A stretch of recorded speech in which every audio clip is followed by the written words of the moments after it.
आपकी कृपा हम पर, हमें किसी की जरूरत। सुदामा कह रहा है जाई विधि राखे राम, झोपड़ी में भी आनंद है और महलों में भी आनंद है। मेरे सुदामा जी की सरलता देखो आप। आज का प्रसंग है सुदामा जी का। जब कन्हैया जी का विवाह रुक्मणी जी से हुआ, रुक्मणी मंगल, सत्यभामा जी से विवाह हुआ, जामवंती से विवाह हुआ, भद्रा, सत्या, मित्रवृंदा जैसी कई रानियों से भगवान का विवाह हुआ। 16,000 रानियां, जब नरकासुर भौमासुर का वध किया तो 16,000 रानियां जिनको दासी बनाकर रखा था भगवान ने मुक्त करा करके अपनी शरण दी, तो वो 16,108 रानियां भगवान की शरणागति में आ गई। बोलिए कृष्ण कन्हैया लाल की। भगवान हमारे सब प्रकार से आनंद ही प्रदान करते हैं। 16,108 रानियों के साथ भगवान द्वारिकाधीश, बोलिए द्वारिकाधीश की। एक तरफ कन्हैया 16,108 रानियों के मध्यस्थ, और दूसरी तरफ हमारे पंडित ब्राह्मण सुदामा। बड़ा प्यारा प्रसंग है भाई, जितनी बार सुने उतनी बार कम है। और आज का तो मुख्य प्रसंग है ये। पत्नी का नाम है सुशीला, वहां भगवान लीलाएं कर रहे हैं। असुरों का संहार, पूतना, तरणाव्रत, षटकासुर, अगासुर, बकासुर, अनलासुर, प्रलंबासुर, धेनुकासुर, गधासुर, असुरों का संहार। जरासंध का वध करवाया भगवान ने, जरासंध का वध करवाया। और शिशुपाल दंतवक्र का वध स्वयं किया। शिशुपाल ने जब मर्यादा तोड़ दी, जैसा कि कल कहा था, बुआ 99 गलती तक मैं इसको माफ कर दूंगा, 99 गलती तक मैं इसको, ये मुझे 99 गाली देगा मैं इसको माफ करूंगा, लेकिन जिस दिन गिनती 100 पूरी हो जाएगी उस दिन मेरे बस में सुदर्शन नहीं रहेगा। और शिशुपाल ने जब राजसू यज्ञ में आकर के मर्यादा तोड़ी, जितना भी लड़ना भिड़ना हो ना अपने घर में लड़ो। एक सूत्र सुनना मेरा, मतलब ये मेरा व्यक्तिगत मानना है, आप माने या नहीं मुझे नहीं पता। एक बात बोलना चाहती हूँ, शायद आपको अच्छी लगेगी।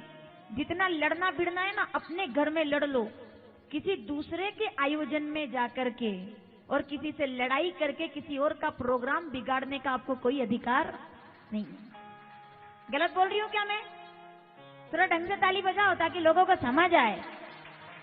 एक इंसान लाखों रुपए खर्च करता है कि मेरा परिवार आएगा, मेरा परिवार आएगा, मेरा परिवार आएगा, मेरा परिवार खुश होगा।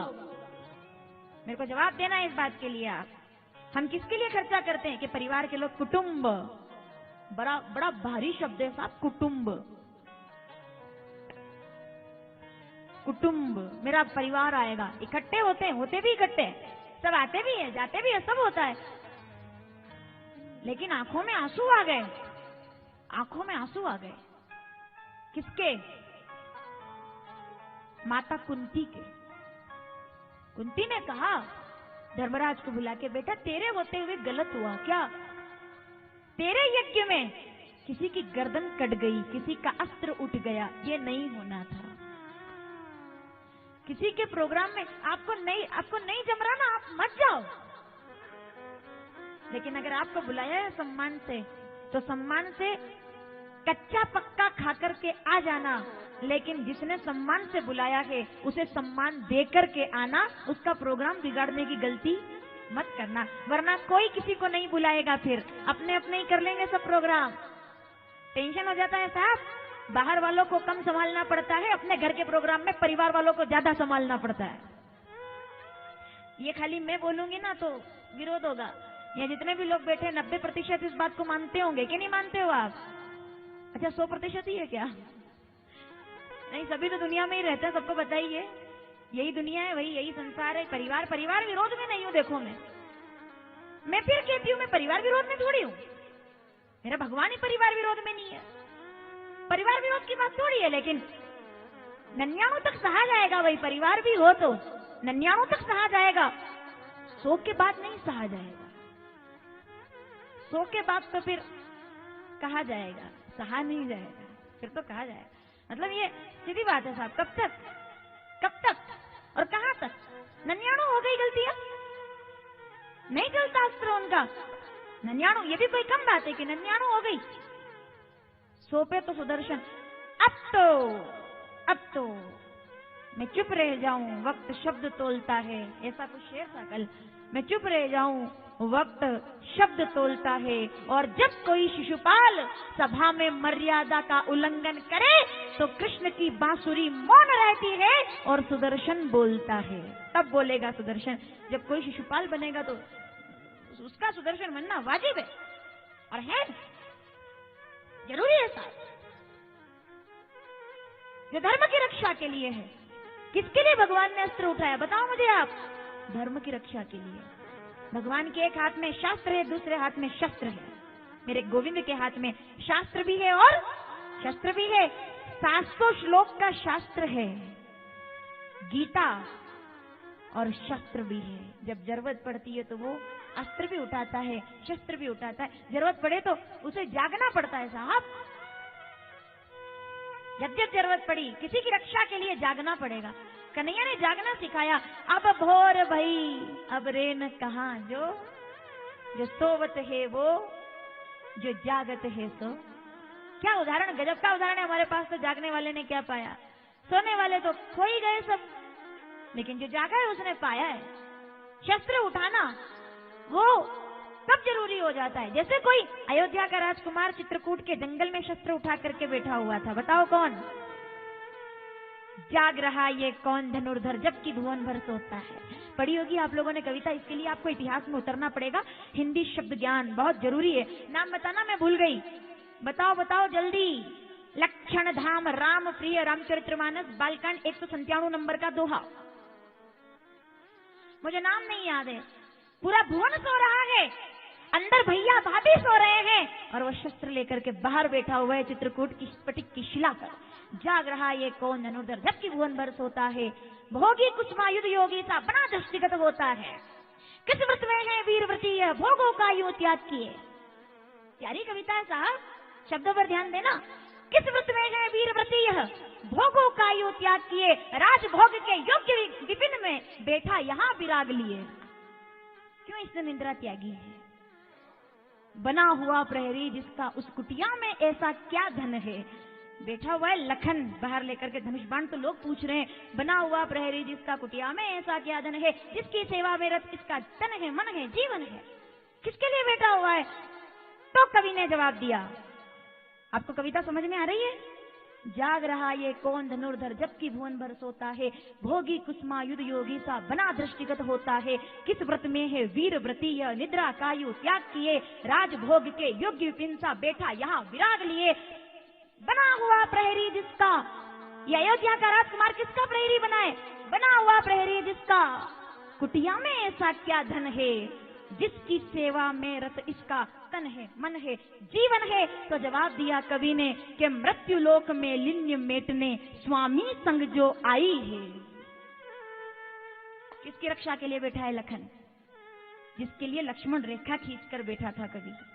मृत्यु लोक में लिन्य मेटने स्वामी संग जो आई है। तीन लोक की लक्ष्मी ने कुटी आज अपनाई है। विजन देश है, निशा शेष है, निशाचरी माया ठहरी। वीर वंश की लाज वही है, फिर क्यों वीर ना हो प्रहरी। कैसे लखन ना बैठे, वीर वंश की लाज। मुझे तो बहुत अच्छी लगी है कवि। जाग रहा ये कौन धनुर्धर जबकि भुवन भर सोता है। भोगी कुसुमायुध योगी सा बना दृष्टिगत होता है। किस व्रत में है वीरवती ये भोगों का यूं त्याग किए। राजभोग के योग्य पिन सा बैठा यहाँ विराग लिए। बना हुआ प्रहरी जिसका कुटिया में ऐसा क्या धन है। जिसकी सेवा में रत इसका तन है, मन है, जीवन है। मृत्यु लोक में लिन्य मेटने स्वामी संग जो आई है। तीन लोक की लक्ष्मी ने ये कुटी आज अपनाई है। विजन देश है, निशा शेष है, निशाचरी माया ठहरी। वीर वंश की लाज यही है, फिर क्यों वीर ना हो प्रहरी। कैसे लखन ना बैठे जो सीता अंदर है। तो जब जरूरत पड़ती है रक्षा के लिए तो कभी लखन शस्त्र उठाता है और जरूरत पड़ती है तो कभी गोविंद अस्त्र उठाते हैं। बोलिए द्वारिकाधीश की गर्दन अलग, एक झटका लगता है, खत्म। मेरा तो ये निवेदन है साहब, या तो कहीं जाओ मत, दो नियम बनाओ। किसी के प्रोग्राम में जा रहे हो तो ये सोच के जाना, इसने लाखों रुपए बर्बाद किए हैं अपनी खुशी के लिए। इसकी खुशी में हो सके तो खुश होकर के घर आ जाओ, नहीं जम रहा है तो घर बैठ करके आराम से देखो, लेकिन उसका आयोजन बिगाड़ो मत। ये इस कथा ने प्रेरणा दी। शिशुपाल का वध हुआ, यज्ञ में खून बहा, एक गलती के कारण, क्योंकि उसने गालियां देना प्रारंभ कर दिया। तो ऐसे ऐसे शिशुपाल दंतवक्र का वध किया भगवान ने और बैठ गए द्वारिकाधीश बनकर। बोलिए द्वारिकाधीश की। तो ये है द्वारिकाधीश एक तरफ, दूसरी तरफ हमारे सुदामा ब्राह्मण विद्वान। सुशीला एक दिन कहती है, आपके दोस्त तो कन्हैया है, जाते क्यों नहीं मांगने? सुदामा कहते हैं, यही तो बात है, अगर उससे मांगने के लिए चला जाऊंगा ना तो वो दूजा हो जाएगा, हम दोनों में कोई दूसरा है ही नहीं। सुशीला ने कहा, बच्चे भूखे मान गए सुदामा जी महाराज। कथा हम सभी लोगों ने सुनी है। 4 मुट्ठी चावल लेकर के जब चलने लगे, पैरों में कांटे लगे, ब्रह्मा जी परेशान हो गए कि पहुंच गया ये ब्राह्मण। तो ऐसा ना हो कि कन्हैया अपना सब कुछ इसे दे दे। तो प्रकृति ने भी विरोध किया, लेकिन जिस पर जा पर कृपा ता पर कृपा, रुक्मणी जी ने रातों रात गरुड़ पर बिठा करके और सुदामा जी महाराज जहाँ बेहोश पड़े थे वहां से द्वारिका बुलवा लिया। गिर पड़े थे कि अब नहीं चला जाता। और जैसे सुबह नींद खुली तो पहुंच गए द्वारिका। लोगों से पूछा, ये कौन सी नगरी है भैया? सबने कहा, पंडित जी द्वारिका नगरी में आपका बहुत बहुत स्वागत है। ये द्वारिका है। आंखों में आंसू आ गए। बड़ी कृपा है तेरी कन्हैया, इतनी जल्दी बुला लिया, हाथ पकड़कर खींच लिया, जैसे ऐसे बुला लिया मुझे। कौन है आप? मैं दोस्त हूं उनका जो तुम्हारा राजा है। क्या आप कन्हैया के आप मित्र हैं उनके, आप उनके दोस्त हैं? हाँ, हमने साथ में नारायणा धाम में लकड़ियां बीनी है, शिप्रा में डुबकियां लगाई है, उज्जैन महाकाल के दर्शन किए हैं, संदीपनी आश्रम में गुरुकुल में शिक्षाओं में जब ओम त्र्यंबकम यजामहे सुगंधिम पुष्टिवर्धनम उर्वारुकमेव बंधनात् मृत्युर्मोक्ष्यम मामृतात् बोलते थे तो सृष्टि आलोकित हो जाया करती थी। ऐसा बचपन मैंने बिताया गुरुकुल में, और वहीं कन्हैया मुझे मिले तो मैं दोस्त। सबने कहा, बहुत अच्छी बात है, आपका स्वागत है पंडित जी, लेकिन ऐसे जाओगे ना तो पहचानेगा नहीं कन्हैया। हमारे राजा तो बहुत बड़े, थोड़े अच्छे कपड़े पहन लो, थोड़ा श्रृंगार कर लो, कुछ खा लो पी लो, थोड़ा फिट हो जाओ, फिर जाओगे तो कोई मिलेगा भी, ऐसा तो कोई मिलने वाला नहीं। सब कपड़े लेकर आ गए, वस्त्र लेकर आ गए, अंग वस्त्र, काजू बादाम हलवा, खाओ आप, थोड़ा अच्छे हो जाओ। सुदामा जी ने कहा, एक भगवान का ही तो दरबार ऐसा होता है जहाँ इंसान को जैसा है वैसा ही जाना चाहिए। उसके सामने कुछ बनकर के गए तो कोई लाभ कहाँ होगा, उसके सामने तो वैसे ही जाना चाहिए जैसे हम हैं। अगर मैं पीतांबर पहन करके गया और कन्हैया ने मुझे देख भी लिया तो कोई बड़ी बात नहीं, लेकिन अगर मैं पीतांबर पहनकर जाऊं और कन्हैया मुझे देखे तो कोई बात नहीं, लेकिन मैं फटे हाल भी जाऊं और वो मुझे जान ले, पहचान ले, इससे बड़ी बात भगवान के सामने जैसे हैं वैसे रहें। जैसा मैं हूं मैं वैसा रहना चाहता हूं, मैं जैसा हूं मैं वैसा रहना चाहता हूं। आ गए सुदामा जी महाराज तो लोग हंसने लगे कि देखो दोस्त आए हैं फटे हाल, ना सर पे है पगड़ी ना तन पे है जामा, बता दो कन्हैया को। हमारे बीच आश्रम में कथा चल रही है। सम्माननीय महेश गुरु जी, एक बार जोरदार ताली बजाएं आप, मालवा मध्य प्रदेश से ही। देखिए, हम शिप्रा जल लेकर आए, आप नर्मदा का जल ले आए और गंगा में आकर के हमने सम्मिलित कर दिया। हमें जोरदार ताली बजा करके आप सम्मान करें। आपके साथ मालवा मध्य प्रदेश आसपास के कई लोग पधारे हैं, मैं आपके साथ आए हुए, क्योंकि अभी शाम को 4 बजे से आपकी कथा इसी चैनल पर लाइव होती है, तो वहां से प्रसारण आप लोग घर बैठ करके देखते ही हैं। मैं बहुत बहुत स्वागत करती हूँ वर्षामृत सेवा संस्थान की ओर से, हमारे बीच पधारे हैं, बहुत बहुत स्वागत है। और आज तो वैसे भी हम जा रहे हैं, आप आ रहे हैं, यही चल रहा है, कोई जा रहा है कोई आ रहा है, इसके सिवा दुनिया में क्या हो रहा है, तो यही आनंद है। मैं बहुत बहुत भगवान से प्रार्थना करती हूँ कि आपके साथ आए हुए सभी लोगों का तीर्थ सफल हो, सभी की यात्रा सफल हो, मंगलमय हो, इन शुभकामनाओं के साथ। बोलिए बद्रीनाथ धाम की। जानता हूं कि वो खफा भी नहीं, कुछ दिनों से मगर मिला भी नहीं। मेरा दोस्त है वो। आ गए जब द्वारपालों ने रोक दिया, रुकिए कहां जा रहे हैं। कई जगह आपको रोक दिया जाता है, कभी आपकी व्यवस्था देखकर, कभी आपकी अवस्था देखकर। एक बात बोलूं मैं आपको, जहां इंसान से ज्यादा उसके कपड़ों का महत्व हो, उस जगह नहीं जाना चाहिए। आव नहीं, आदर नहीं, नहीं नैनन में। इंसानियत से इंसान पहचाना जाता है, व्यक्तित्व से। आपकी लाइफस्टाइल लग्जरी हो कोई फर्क नहीं पड़ता, आपकी लाइफस्टाइल लग्जरी हो ना हो कोई फर्क नहीं पड़ता, आपका घर संसार लग्जरी हो कोई फर्क नहीं पड़ता, आपका व्यापार लग्जरी हो कोई फर्क नहीं पड़ता, आपका विचार लग्जरी होना चाहिए। मैं बड़ा सोचता हूं, मैं बड़ा दिखूं, सब ये चाहते हैं। मैं बड़ा दिखूं, मैं बड़ा सोचूं, ये कोई नहीं चाहता। मैं बड़ा सोचूं तो बड़ा बनूं। किसी राजा के दरबार में बहुत बड़े संत को बुलवाया गया। साधु था फक्कड़ फकीर, और वह रे मौज फकीर आदि। कभी तो खावे चना चबेना, कभी लपटा लेवे खीरा दी, वह रे मौज फकीर आदि। तो फकीर चला गया, फक्कड़ जैसा साधु था वैसा ही, बहुत बड़ा साधु ज्योतिषी। राजा ने बड़े सम्मान से बुलाया था उसे, लेकिन द्वारपालों ने देखा ना कि कोई भिखारी जैसा कोई आया है, भगा दिया। बाहर चलो, बड़े बड़े लोग आ रहे हैं, अंदर बहुत बड़ा कोई व्यक्ति आने वाला है, उसके सम्मान में भोज रखा गया है, राज भोज, तुम नहीं आ सकते, बाहर निकलो, हाँ जो बचेगा तुमको भी दे देंगे, हटो। बाबा अलग बैठ गया। अब एक मंत्री पहचान गया उसको, बोले तो बाबा जी वही है जिनके लिए सब भोज रखा गया है। उन्होंने कहा अरे महाराज गलती हो गई हमारे द्वारपालों से, आप अंदर चलो। अंदर चलो तो उन्होंने कहा मुझे 5 मिनट का समय दो थोड़ा सा। तो समय लिया और सुंदर कपड़े पहन लिए, सुंदर कपड़े पहने, अच्छे कपड़े पहने, व्यवस्थित श्रृंगार किया, फिर आए। तो द्वारपालों ने नमस्कार, आओ साहब आओ। द्वारपालों को नहीं मालूम कि ये वही है जो पहले आया था। आओ साहब आओ, हाथ जोड़ने लगे, सब अंदर बिठाया। राजा जी ने कहा पहले भोजन कर ले, बाकी बातें बाद में हो जाएगी। तो वो भोजन करने लगे, तो उन्होंने पूरी हलवा लिया और कपड़ों के ऊपर डाल लिया, इधर डाला उधर डाला, कपड़ों को, दुपट्टे को, सोने का हार पहना था उसको ऐसे डालने लगे। तो लोगों ने कहा कि राजा जी ने बाबा जी को बुलाया है, किसी पागल बाबा को बुला लिया है, ये क्या कर रहे हैं, भोजन खुद नहीं कर रहे, कपड़ों पर डाल रहे हैं, क्या ये क्या कर रहे। तो राजा को समझ गया। राजा ने धीरे से पूछा बाबा जी क्या हुआ, भोजन अच्छा नहीं बना क्या कोई कमी रह गई। तो उस बाबा ने बड़ा प्यारा जवाब दिया कि जब मैं पहले आया ना तब मैं आया था, मुझे अंदर नहीं आने दिया, अच्छे कपड़े पहन करके आया तो मेरा स्वागत हुआ। ये भोजन मेरे लिए नहीं, अच्छे कपड़ों के लिए है, मैं उसी को खिला रहा हूं। व्यक्तित्व पूजा जाता है साहब, गुण। रामचरितमानस किष्किंधा कांड 22वां दोहा, 4थी चौपाई।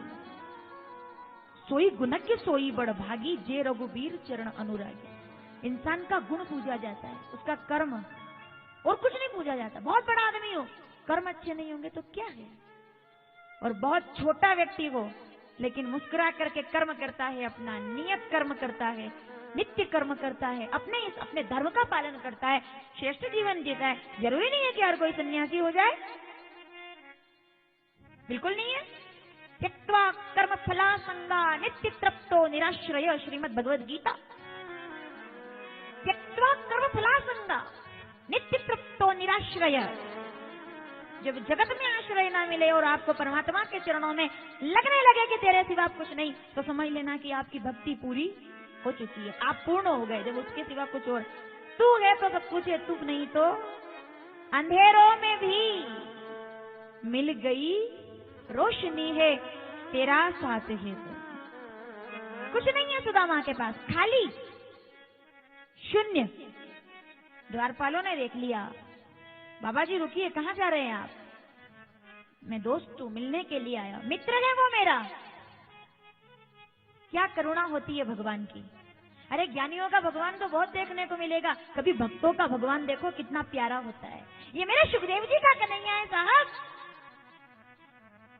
मैं द्वारिका के किसी राजा से मिलने नहीं आया हूं, मैं तो अपने उस दोस्त से मिलने आया हूं जो संदीपनी आश्रम में कभी साथ बैठ करके भोजन करता था, लड़का था जो, मैंने आपसे पहले कहा है, हम लोग तो मकान दुकान के लिए लड़ते हैं, मेरा भगवान चने चबेने के लिए लड़ता है कि तू कैसे खा गया, तू तेरे तो ठीक है, मेरे भी खा गया, तू गरीब हो जा। सरलता मेरे भगवान की, कठिन हम लोगों ने बनाया भगवान को। मेरा भगवान तो बहुत सरल है। विब्रद वेणु जठर पटियो श्रृंग बेकरे कक्षे वामे पाणो मृसन कवल तत्फलानी अंगुलीशु। वो खेलता था ऐसे मेरे साथ। तिष्ठन मध्य परिसुर दो हास्य नर्म भी स्वर्गे लोके मिषद भूजो यज्ञ मुख बालके नी। जो खेलता था मेरे साथ, जो विनम्रता से मेरे साथ बैठता था, वो मेरा दोस्त है, वो मेरा सखा है, जिसके बिना कुछ नहीं मेरा चलता, वो मेरा कन्हैया मेरा दोस्त है, उससे मिलने आया हूँ। अच्छा, एक बात और बता दूं मैं आपको, सुदामा जी ये सोच के थोड़ी गए थे कि जो कुछ हुआ वो हो जाएगा। उन्हें तो ये सोचा था कि भीड़ में धक्के धक्के में अंदर और धक्के धक्के में, जैसे जा रहा हूं वैसे ही धक्के में आ जाऊंगा। बहुत बड़ा राजा है वो सबसे थोड़ी मिलता होगा। एक गरीब दोस्त अपना गरीब दिल लेकर के गया था। उसको नहीं पता था कि क्या इतिहास बनने वाला है, क्या मित्रता बनने वाली है। वो तो आया है अपने हिसाब से कि दूर से ही देख लूंगा तो ही सफल हो जाऊंगा। तू मुझे देखे ना देखे, मैं ही तुझे देख लूं, मैं ही तुझे देख लूं, केवल इतना सा, यही काफी है। वो नहीं देखेगा ना, मैं उसे देख लूंगा, बस इतना ही पर्याप्त होगा। और आ गए द्वार पर, और जो द्वार पर आए तो द्वारपालों ने रोका, पंडित जी अभी नहीं जा सकते, अभी तो आप विश्राम कीजिए, भोजन कीजिए, जलपान कीजिए, व्यवस्था है आपकी। सुदामा जी कहते हैं छोटे छोटे बच्चों को भूखा छोड़कर आया हूं, व्यवस्था के लिए नहीं, कन्हैया को देखने, एक झलक केवल देख लूं, बस देखकर चला जाऊंगा। इस गरीब ब्राह्मण को थोड़ी पता था कि मेरे साथ क्या होने वाला है। ये कांटे कौन निकालेगा पैर के, ये खून कौन साफ करेगा, ये घाव कौन मिटाएगा। मैंने कल भी आपसे कहा था कि चलने वाला तो सुदामा है, लेकिन चलाने वाला भगवान है, गोद में उठाने वाला परमात्मा है, भगवान है। ये यहां तक आया है कैसे, ये आता हुआ दिख रहा है। सुदामा द्वारिका पहुंचे, ये सबको क्या जरूरत थी ये कथा कहने की कि भाई सुदामा के पैर में कांटे लग गए। मेरा सवाल है आप लोगों से, क्या जरूरत थी सुखदेव जी को ये बताने की कि उसके पैर में कांटे लगे? क्यों घाव बताए, क्यों पैर के कांटे? अरे चला होगा व्यक्ति तो कांटे भी लगे होंगे, घाव भी हुए होंगे, ये बताने की जरूरत क्या थी कि भगवान ने उसके कांटे निकाले? भगवान ने हमको ये बताया है कि कोई व्यक्ति अगर सफलता की द्वारिका तक पहुंचा है तो केवल उसकी उपलब्धि मत देखो, उसके पैर के कांटे भी देखो कि कितने कष्ट उठा करके वो द्वारिका तक आया है, उसका संघर्ष देखो। लोगों ने केवल मुकुट देखे, लोगों ने केवल सिंहासन देखे, लोगों ने केवल ये देखा कि कन्हैया गले लगा रहा है। अरे ये तो देखो कि वो पहुंचा कैसे है वहां तक। हम यहाँ आए, हम टीवी पर डायरेक्ट दिखेंगे कि बद्री विशाल में, आए कैसे हैं ये तो हमारा भगवान जानता है, हमारा परमात्मा जानता है। हमारे छाले कौन देखेगा बताओ? सुदामा को देखने वाले तो हजारों हैं, छाले देखने वाला केवल गोविंद है। मैं तेरे छाले देखने के लिए बैठा हूं कि तू कैसे आया, तू आया कैसे यहां तक, कैसे पहुंचा? जो सफलता आसानी से मिल जाए उसे खेरात कहते हैं। खेरात क्या है? आए चले छोड़ो हटाओ क्या। लेकिन जब पैर में कांटा ना लगा हो और एक छाला ना पड़ा हो तो क्या आपने सफलता का मजा लिया? सफलता तो उसमें है कि जब कभी कांटे की चुभन भी हो, आंख में आंसू भी हो और गले में कन्हैया का हाथ भी हो, उसको मित्रता कहा जाता है। मैं तेरा मित्र बनना चाहता हूं कि तू मेरे दुनिया मेरे चावल देखेगी, गोविंद मेरे छाले देखेगा हाथ से निकाल कर। भक्ति किसको कहते हैं? सुनी केवट के रामचरितमानस अयोध्या कांड दोहा नंबर 100 हमने सुना है। प्रेम लपेटे अटपटे, क्या आज तुम मेरे दरवाजे पर पैदल आए हो, नंगे पैर आए हो? जब मैं नंगे पैर आऊंगा, आज मैंने तुम्हें संभाला है, तब तुम मुझे संभाल लेना। इतनी सी दोस्ती रख लेना बस। संबंध मेरा भगवान से कैसा होना चाहिए? ये होना चाहिए संबंध कि तू केवल मेरे छाले मत देखना, तू केवल मेरे आंसू मत देखना, तू केवल मेरी दक्षिणा मत देखना, तू देखना वो संघर्ष कि मैं कैसे तेरे द्वार तक। ये दुनिया बड़ी जालिम है, ये भगवान तक पहुंचने नहीं देती, रोकती है, खींच लेती है कि नहीं जाने देंगे, नहीं जाने देंगे। लेकिन अगर भगवान तक पहुंचना है ना तो बहरा बन जाना पड़ेगा। बहरा कि नहीं सुना, केवल सुनेंगे भी तो उसको और देखेंगे भी तो, चलेंगे भी तो उसके लिए, दौड़ेंगे भी तो उसके लिए। चरण राम तीरथ, क्या गजब की चौपाई है साहब। चरण राम तीरथ चली जाई, तिनके हृदय। रामचरितमानस अयोध्या कांड, वो खुद बोल रहे हैं वाल्मीकि बाबा, हमने सुना है रामचरितमानस अयोध्या कांड 129वां दोहा, तीसरी चौपाई। भाग्यशाली कौन, तुम्हें छाड़ी दूसर गति नाही, तिन कहूं जग कछु दुर्लभ नाही। तो संघर्ष देखा जाता है। मैंने तो बोला युवा भाई लोग कथा सुन रहे होंगे टीवी पर बैठकर, थोड़ा मेरी नहीं भी सुन रहे हो तो जो माता पिता सुन रहे हो वो अपने बच्चों को ये वीडियो बताना जो मैं बोल रही हूँ। आपने कितने महंगे कपड़े पहने इससे कोई फर्क नहीं पड़ता। मैं हमेशा कहती हूँ आपने कितने महंगे कपड़े पहने, आपने कौन सा ब्रांड पहना है उससे कोई फर्क नहीं पड़ता। आप कितने ब्रांडेड कपड़े पहन लो, आप कितना, होता है ना आजकल युवाओं में थोड़ा लाइफस्टाइल मेंटेन कर रखी है लोगों ने। 3000 रुपए शोरूम पर लेकर के जाएंगे, लेकिन तो भी उधर से फटी हुई जींस ही लेकर आएंगे। स्टेटस मेंटेन हो गया है आजकल, well maintain, well standard status, अच्छे कपड़े नहीं। मैं थोड़ी कह रही हूँ कि कोई आप, अच्छा मैं तो अब ये भी नहीं कह सकती, ये भी नहीं कहने के रहे कि फटे कपड़े पहन के घूमो, क्योंकि घूम ही रहे हैं।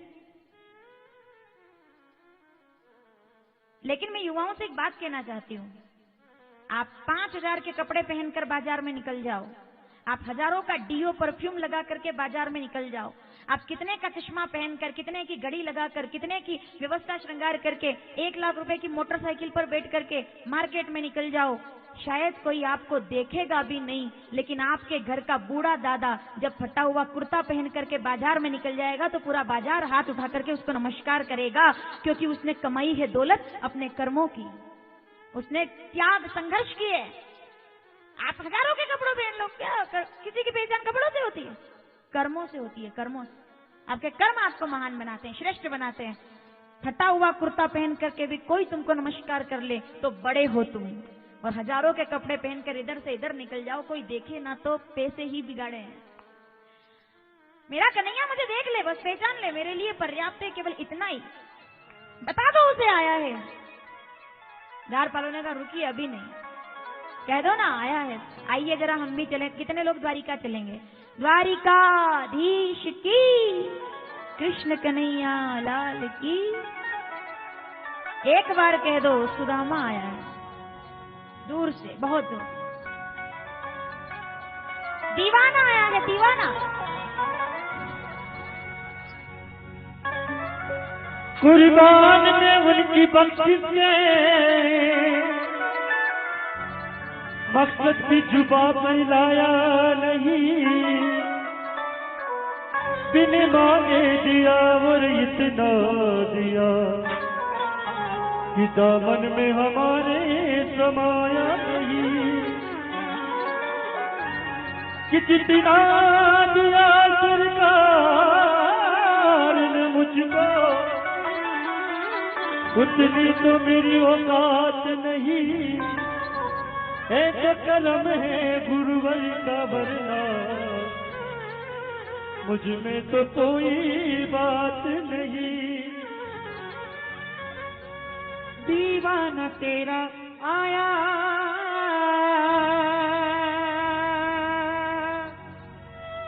मोहन तेरी गली में, गली गली, बस्ती बस्ती, पर्वत पर्वत, गाता जाए बंजारा, लेकर दिल का एक तारा। बद्री विशाल बद्रीनाथ धाम उत्तराखंड की गलियों में भी तो मालवा ही मालवा नजर आ रहा है। जिधर देखो बोले अपन किधर, बोले अपन इधर, अपन किधर, बोले अपन इधर। राम राम राम राम ही चल रहा है, जय महाकाली चल रहा है। मध्य प्रदेश दौड़ रहा है गलियों में। जो दुकान पे चल जाओ बोले आप ताती, बोली मालवा, जाती आप, माती हम। दीवाना तेरा आया मोहन तेरी गली में, तेरी ही डगर पे मेरा ये सफर जारी है। एक तेरी ही डगर पे मेरा ये सफर जारी है। अब मैं राह से ना भटकूं, ये तेरी जिम्मेदारी है। यहाँ तक मैं आया, आगे तू पहुंचा। नजराना दिल कलाया,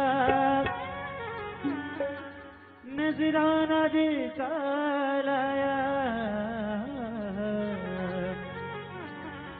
नजराना दिल कलाया मेरे बाबा, नजराना दिल कलाया।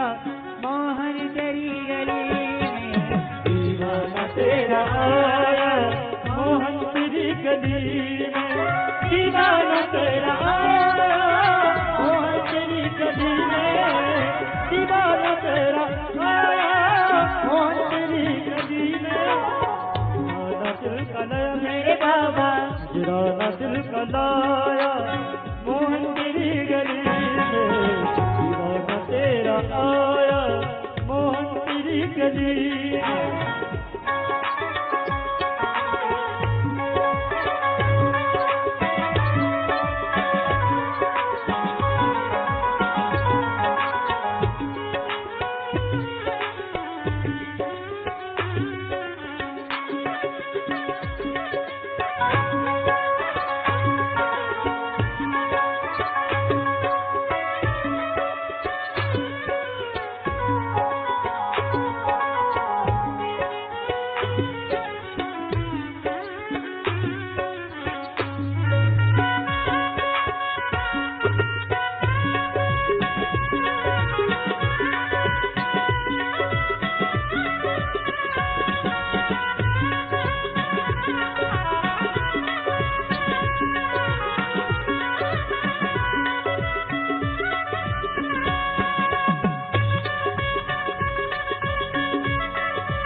या विष्णु या शेर वाली मैया, ब्रह्मा कहूँ या विष्णु या शेर वाली मैया, ब्रह्मा कहूँ या विष्णु या शेर वाली मैया।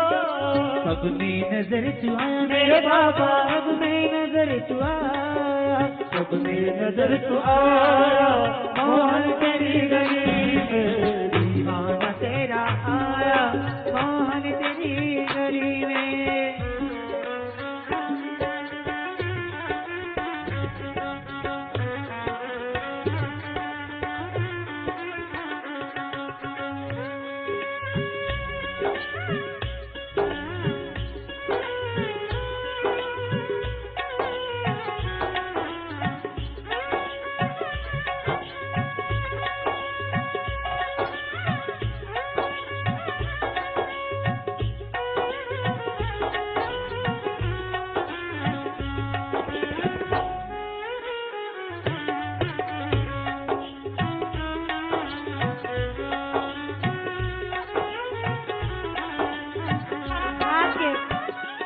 भाग्यशाली होते हैं वो लोग जिनके घर में, जिनके गांव में, जिनके नगर में संतों का आगमन होता है।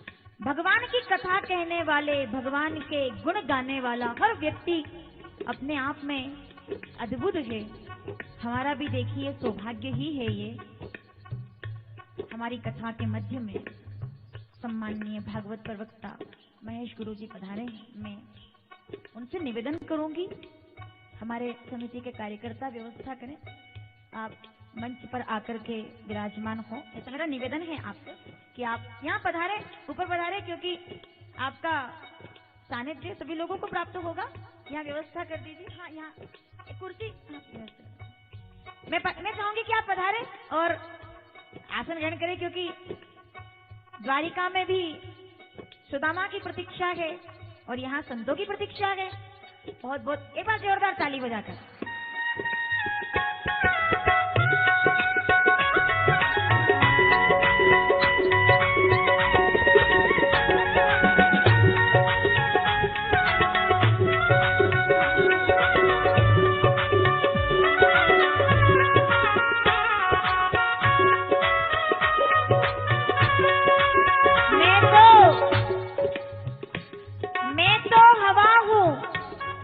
तरह पहरे लगाओगे, महसूस ही करोगे मुझे, छू ना पाओगे।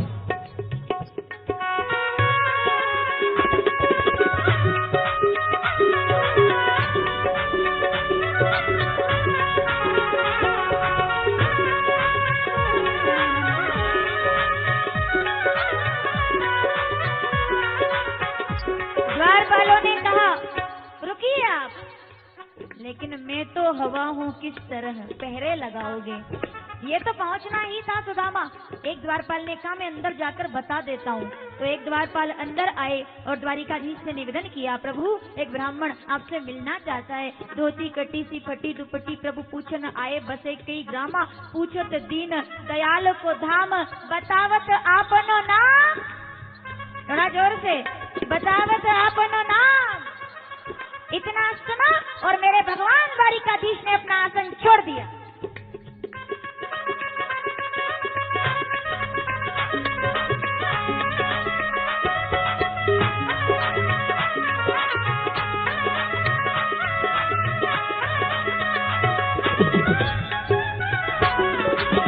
सुनते ही दौड़े चले आए मोहन, सुनते ही दौड़े चले आए मोहन। सुदामा आया है, सुदामा आया है। अरे ओ सुदामा। सुदामा जी तब तक आधे रास्ते तक वापस जा चुके थे कि कन्हैया मुझसे मिलने वाला। तो कन्हैया ने यही दरवाजे से आवाज लगाई दौड़ते हुए, ओ सुदामा। जैसे ही सुदामा जी ने पलट के देखा तो कन्हैया आवाज लगाकर क्या कह रहे हैं, अरे भक्त तो बहुत आते हैं, संत तो बहुत आते हैं, साधु तो बहुत आते हैं, पर दोस्त तो कोई कोई है। ए मेरे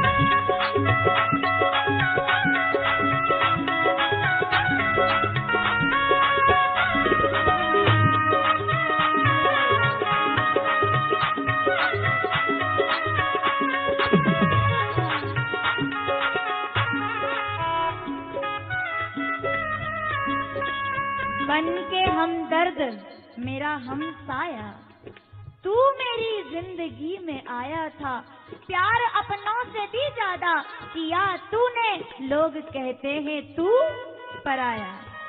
एक मेरे दोस्त सुदामा लौट के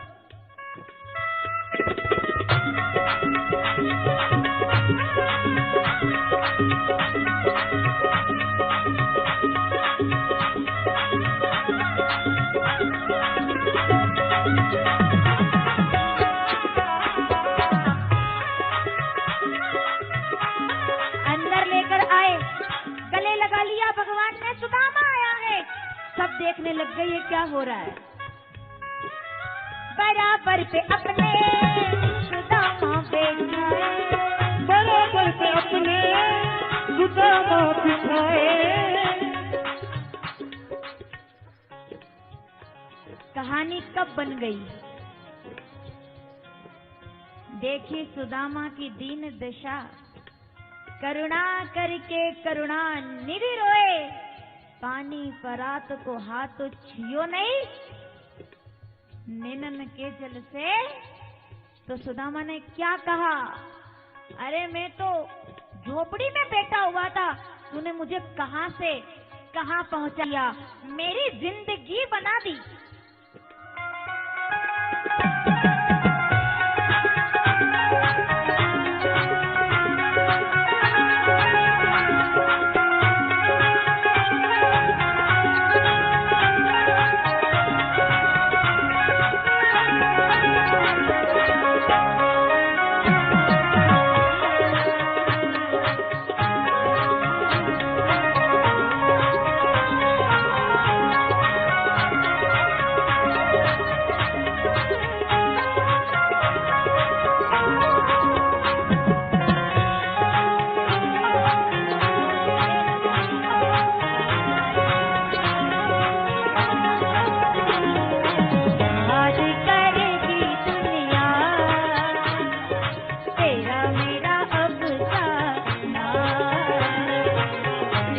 ऐसा यार कहाँ ऐसा।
पालो कन्हैया से कह दो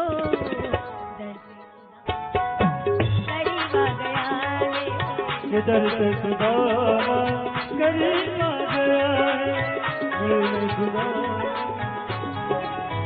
द्वारिकाधीश की अपने स्थान पर बिठाया, भगवान चरणों में बैठे और आंखों के आंसुओं से पानी परात को हाथ छुइयो नहीं नैनन के जल से। क्या लाए हो सुदामा? सुदामा जी महाराज ने कहा कुछ नहीं, हमारे पास क्या है जो दे।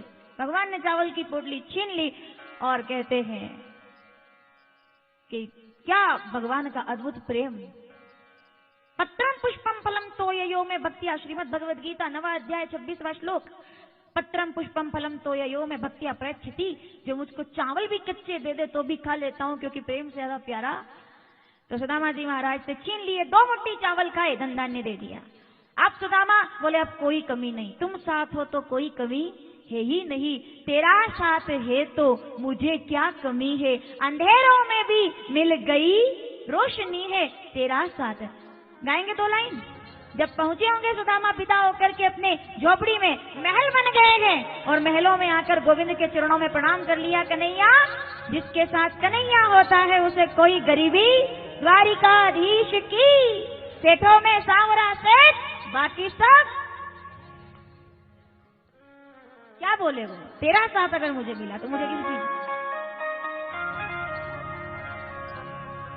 तेरा साथ है तो गाएंगे मेरे साथ। मुझे क्या कमी है, अंधेरों से भी मिल गई रोशनी तेरा साथ है।